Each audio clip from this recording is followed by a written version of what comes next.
Hello, honey bunnies! It is me, Lisa the Love Coach, here with LoveQuestCoaching.com for the daily 5 o'clock quarantine. I'm bringing it to the bedroom today because it is windy as all get out in Miami today. So it's a little too noisy and windy on the balcony. So I figured I'd bring it to the bedroom and do a quick quarantini, right? Gonna size it up nice and fast for you. And this one is about, wow, how can I put this? The 4 ways that women repel men, the things that they do that repel men. And mainly, this attitude, entitlement attitude, no good, right? So there are things that women do that they don't even know that they're doing, and it repels men. And so I wanted to list out 5 of them right now, and this is based on my coaching practice, based on what I hear men say in my coaching practice. Again, LoveQuestCoaching.com. I talk to people all the time, all day long. They find my videos on YouTube. They'll write me a letter. They'll be like, here's what's going on in my life. Can you help me? All of this stuff. So I get all kinds of information, and it helps me to bring these videos and more content because people share what they got going on in their life, right? So everybody can relate. So a lot of women asking me, what am I doing wrong? What am I doing wrong? I'm pretty and I have a good job and I do okay for myself. And, I have my shit together. I'm a catch. I'm a good girl. What am I doing wrong? What am I doing wrong? Okay, so I wanted to just kind of crystallize it because I have access to the guys that I coach, and I could ask them, what is it that you're looking for? And I always do. And it always comes down to simple things. And then I also say, well, what repels? What's a repelling thing and what don't they like? So I'm going to give you ladies and gentlemen out there who watch too, the things that women are doing wrong that are making the energy a repelling kind of energy. Like, I don't like this girl. So when you get that energy and they're just not into you, here's why. Okay. Reason number 1, that guy isn't into you. The reason why you're repelling him is because you are oversharing. Number 1, oversharing. Too much too soon, too much detail. Too much detail in the minutia and day-to-day of your life. Too much psychology, too much bringing up the past, bringing up the past wounds and all of this stuff. No, this is stuff that you need to be handling with yourself. Honey, get a therapist or get me a coach and work out your issues. That man is not there for that. That man is there looking to get to know you.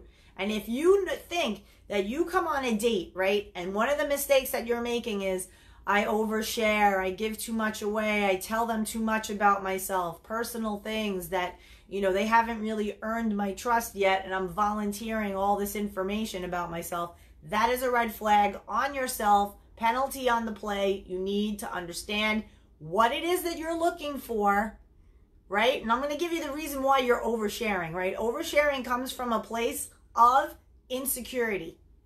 Comes from a place of, I hope he likes me, I hope he likes me. And it's a nervousness. It's a desperate energy. When women are oversharing, they're selling. They're selling their case as to why they're so fabulous and wonderful. Oh, I have this. Oversharing can also manifest itself in being braggy. Women do this too, especially women who are very masculine because they have their own jobs, they have their own homes, they're holding it down for themselves financially, and so they overshare their financials. They overshare, oh yeah, I have a house, and the guy's like, oh, do you own or do you rent? Oh, I own my house. I was divorced, and I got my home with my children, so it's me and my 2 kids, but yeah, my house is my house. Oh, so it's your husband's house, but not really your house.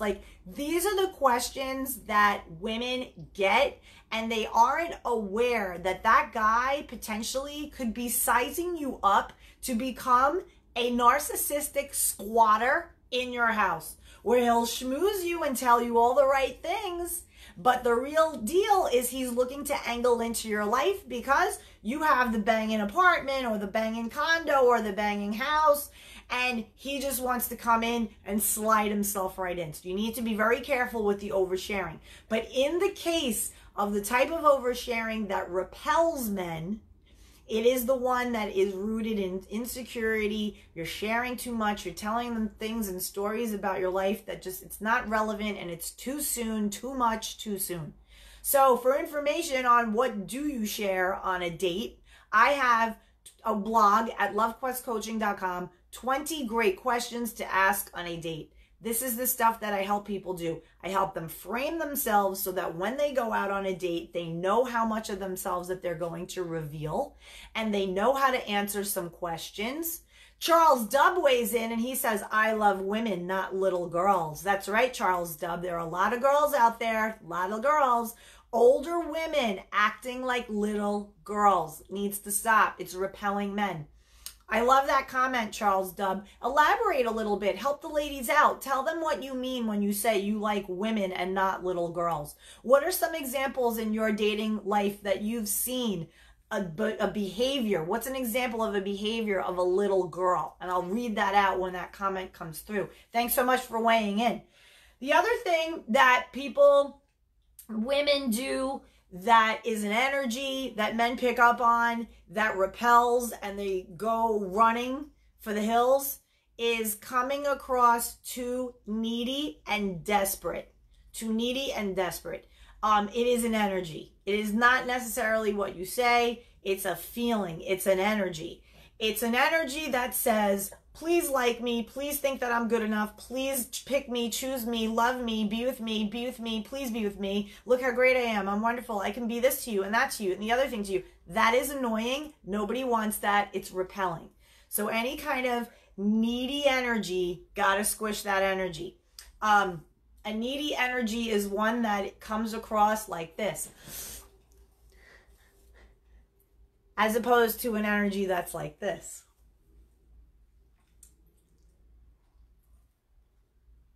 Easy, relaxed. The floor is yours, my fine gentleman. You asked me out. It's so lovely to be here with you. Tell me about yourself. I'd love to know more about you. Not this. So, when was your last relationship? What happened? Ah, really? Yeah, I'm not like that. I'm not like that. I'm totally chill. No drama for me. No. You gotta chill, honey. You gotta sit in that seat like a queen. And you gotta be like, oh, so tell me a little bit about yourself. What do you like to do for fun? And then he says, oh, I like to do boating. I like to go fishing. I have my kids every other weekend. You start to shut up and listen to what he's saying to you. And then you decide if it's a fit for you or not. And you have every right to decide if it's a fit for you or not.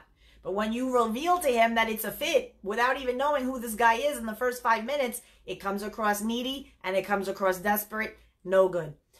Charles Dubb says, add me on Facebook and I'll take care of you. I don't know what that means. But anyway, I move on to number 3. So number 1 was oversharing. Number 2 is too needy. And number 3, common, I see this all the time. Too aloof, too standoffish. Standoffish and aloof repels men. So I don't know what kind of I don't know what your mother's told you about your entitlement or how a man should chase you, or a man should not chase you. Number 1, a man is to pursue. A gentleman does not chase. A gentleman who is high value does not chase anybody. He is the tequila. He is not the line. A high quality woman does not chase anybody. She is the tequila. She is not the lime. No chasing. Chasing, no good. A gentleman pursues a woman who, through her behavior, inspires him to pursue her. That's some shit right there. You can inspire a man to pursue you. That man is locked, loaded, ready to roll. Francis Herrera says, that's me. I get told I'm too bougie. Well, honey, there's nothing wrong with being bougie if you're buying your bougie yourself. Don't even let them hate on you, doll. Listen, a man who says you're too bougie because you like to dress well, you like your furnishings in your house to be nice, you have nice things that you pay for on your own, That's a man who's intimidated by you, my love. Do not lower your standard to meet that of a low value man. You keep your standard up here and you become a vibrational match to a man who is up here. Now, when they say to you, love, that you're too bougie, explain what that means. Too bougie meaning what? You have standards. You have standards. There's nothing wrong with having standards. And you know what? If somebody can't meet your standards, well, not your problem, honey. They're just not a fit for you. They get intimidated. I'm too bougie. What the fuck? I don't know what that means. They get intimidated. I'm too bougie. What does bougie mean? Does it mean that you like nice things? Does it mean that, you know, you drive a nice car, you live well, you have a lovely home, and they get intimidated because they're like, damn, this girl has her shit together and she's a little bit bougie. She likes her Gucci bags. She likes her Chanel. And look, she buys it herself. I mean, I can't hate on that. But do they feel intimidated by that? What exactly are they feeling intimidated? I look expensive. Well, honey, if you look expensive, then you need to not be shopping in the aisle of the cheap. If you look expensive, then guess what? Men with money will want to be with you. But if you're shopping in the low rent aisle, right? If you're in the low produce aisle and you're trying to find money men and you're not looking in the right place, well, I mean, it's not matching up for me. It's not matching up for me. She says that she's a designer. Okay, fine. So you do well for yourself. You have a nice aesthetic to the way you carry yourself. You're carrying yourself like a lady. You have specific places that you like to go, things that you like to do. There is something missing in this. There is something missing in this because, honey, I can be called bougie. I roll into a date, I'm Gucci bag, Gucci shoes, hot jeans, beautiful blouse. I'm pulled together head to toe. Never once am I called bougie. Even with all my bling, Rolex watch, diamond on my hand, never am I called bougie. Bougie is an attitude. Honey, I'm going to give it to you straight with love. Bougie is an attitude of bullshit. It's overcompensating for a lack. It's overcompensating for an insecurity that you may have in yourself. So when somebody comes across bougie, it's very like, I'm better than you. So I would explore that. You can roll up dressed to the nines and be an open, fun, you know, fun-loving girl where you're pulled together, you're stylish, you're classy. But that thing of bougie, that's more about an attitude and it's about an air that you're giving off that is going to be repelling to men, especially high-value men. High-value men like women who are fun. They like women who are classy but not bitchy. Classy but not elitist, entitled. They like women that are like, wow, she's pulled together, but that girl's really cool and she's laid back and she's fun. So I don't know if that's going to help you out, but, you know, that's definitely one that I hear from women often. Bougie, standoffish, aloof, that I intimidate men. No, you're intimidating men because you're leading with masculine energy. You're not leading with your feminine. Feminine energy is like, good, I show up dressed pretty, I have my nice clothes on, but I'm laughing and I'm open and I'm curious about you and I want to know more about you. And it's all about them, right? It's all about, tell me about yourself. Like, what do you like to do for fun? And that they look at you and they say, my God, what a nice woman. What a really classy, elegant, fun, loving, open soul. Like, what a cool chick. That's what you want men to say. It is a massive red flag and something to look at within yourself when you're hearing, oh, he thinks I'm too bougie, or he thinks I had a comment like that come at me once, ages ago when I was dating. I was on these apps, Tinder, some bullshit, and I went on a date, I was all dressed up nice, and this guy showed up in jeans and some sneakers and some polo shirt. And I literally stopped him before he came up into my, you know, because he came to drive to pick me up. And he got out of the car and I looked at him up and down and I said, oh, I wasn't sure about where we were going. So I kind of dressed a little much for the occasion. I guess you have a more casual date in mind. I'm just going to go up real quick and change 5 minutes and I'll be back down. And he felt like crap, rightfully so. So I excused myself. I said, oh, apologies. I didn't know where we were going and I didn't know what we were doing. So I didn't know what to wear, but I will be back. And he was like, no, you stay like that. You look amazing. And I was like, no, if you're that, I don't stay like this. And I said it to him. If you're that, I don't stay like this because you're casual. But I can be casual. I'll be 5 minutes. Just wait for me here. And I went upstairs. I made him know what he's got.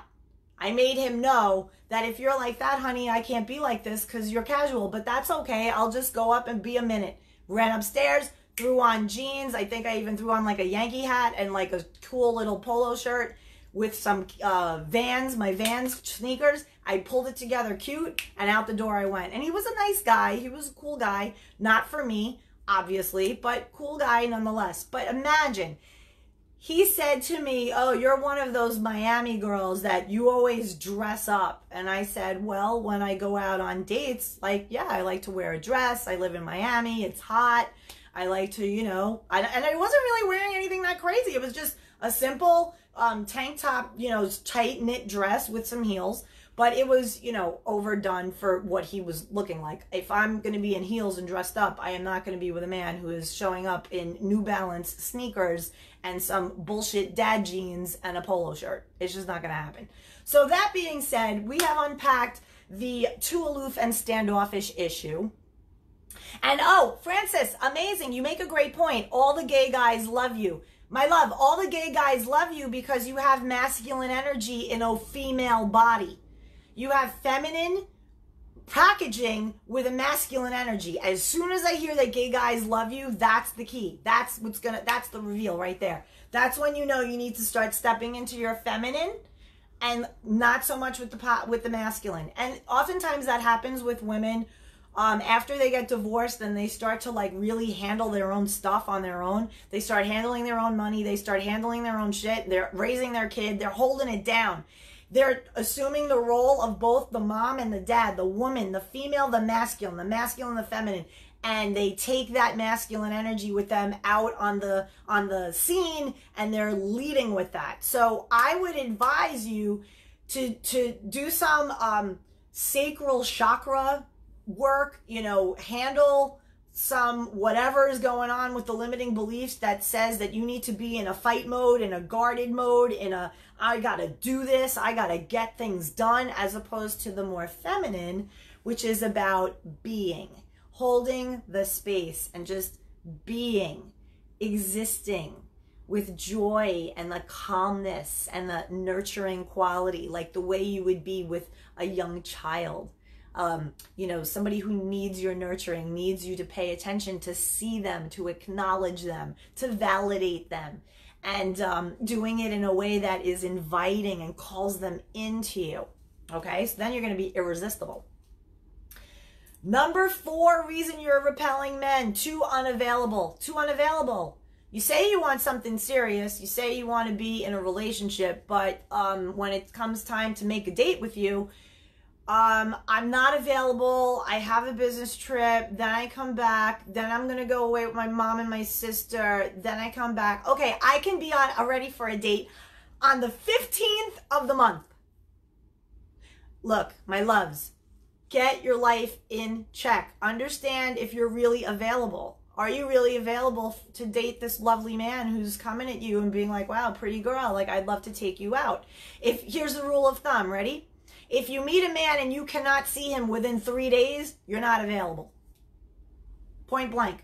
Point blank. You meet somebody amazing, you need to be able to sit with them within 3 days. Get it handled.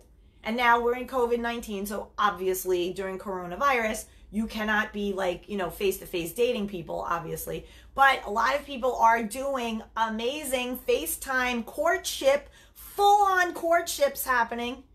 Amazing. And these people are quarantining so that they can meet each other. They're like, I haven't seen anybody in 3 weeks. I have not literally seen and interacted with another human being in 3 weeks because I met you and I want to see you. How cute. So people are doing this and I'm helping them learn how. So that unavailability thing has to get handled and sorted. Maybe it's because you're overworked and underloved. I see that a lot with women. Too busy, the schedule, the work, the kids, the too much. And then they're like, but I want to date. I want to meet someone. And they don't have room in their life for this person to come on in. The fifth one and the final one, common thing also. Honey, you're too stressed out. You're too stressed out. You're too like amped up. And oh my God, it's a miracle that I even got here. Oh my God, and there was traffic and then the parking, it was just crazy. And oh my God, this was amazing. I can't believe I even made it here. My God. Oh, that energy, whoa. You blow into a date like that, honey, this man is going to think you are a sociopath. So take some breaths. Get into your center. You're not going to fly off the face of the earth. You are grounded. You are loved, you are guided. No need to be so stressed out. No need to be juggling the 47 different pieces to your life. And if you are, you might want to handle that before you bring in someone to be a part of that, right? Nobody wants to be a part of that. It's repelling. That sends the message to a guy that this girl is a basket case. She's a disaster. She's all over the place. She is not stable. She is not steady. And men, let me tell you what they want, all right? This is what they tell me.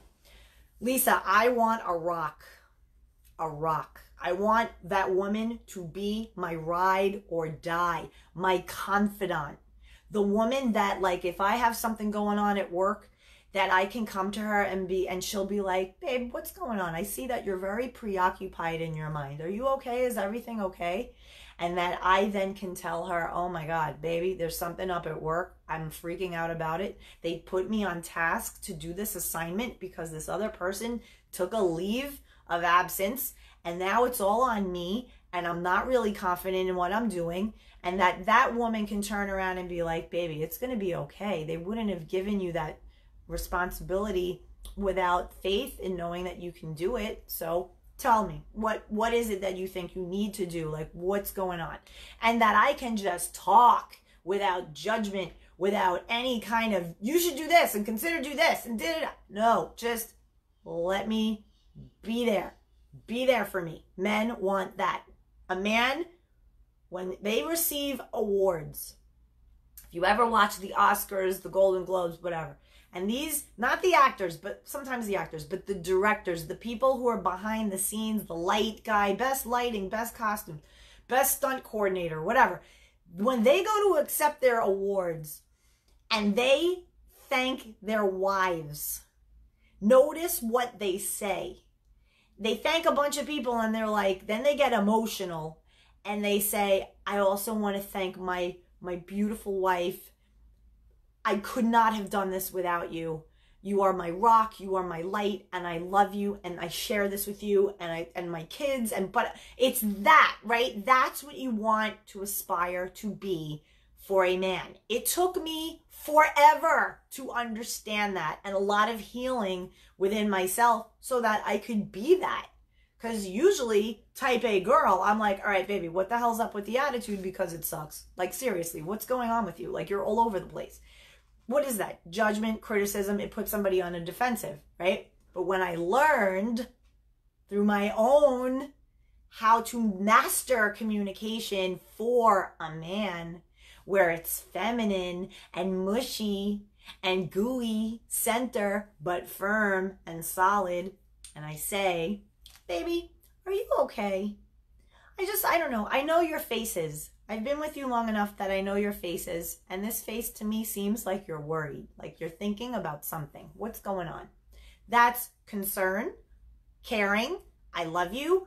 I notice. I see you. I'm so in tune with you that I can detect when something is wrong, and it matters to me. Do you see the difference? So, my loves, I truly hope that this helped you. I want nothing more than you to go out after this corona situation and glow up, get your shine on, and be magnetic to men. That you just waltz into a room with your friends, whatever, and you're there and you're just laughing it up, having fun, and all of a sudden, random cocktail shows up in front of you and you're like, what is this? Oh, it's from the gentleman over there. Oh, how nice. Thank you, gentleman over there. ladies, excuse me, I'm going to go thank the handsome gentleman over there and get to know someone. You girls hang out here, and you go and you get it done. So I am Lisa, the love coach. This is my magic. This is what I bring for the people. Happy to help you. Hit me up at lovequestcoaching.com, where you can find your free love life assessment, and you get direct answers to your specific questions from me through this really cool little document. We can connect through that. If you're finding me on Facebook, be sure to join my private Facebook group called Love Talk for Success-Minded People. I'm going to be rolling out a confidence challenge in that group starting on May the 1st, 2020. Much love to you guys, and good night from my bedroom.